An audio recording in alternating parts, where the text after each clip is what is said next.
If you're an action RPG in the mid 2000s and create an open world like GTA, what do you do for your player to create a sense of adventure? If your answer was insert a shmup in between loading zones, you'd be correct.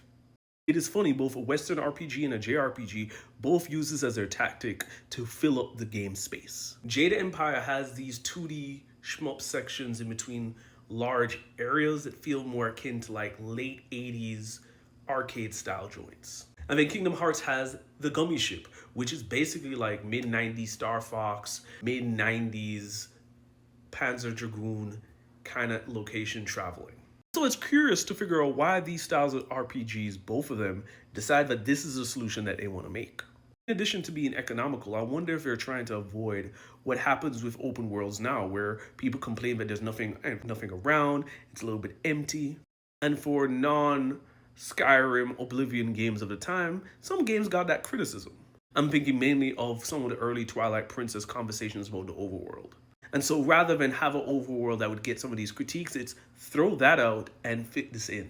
I'm also guessing that there's a desire for gameplay variety. A thing that I think people poo-poo on now, but back then we were a little bit more open to. Which these are both action RPGs that are doing some pretty innovative stuff with their mechanics and how they feel. But some folks might find it repetitive and need something to break up the monotony.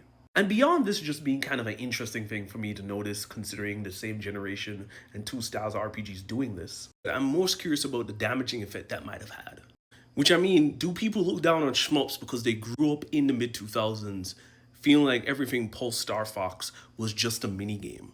That really, outside of something like maybe Rez at the time, that really it's a filler for a more traditional adventure game.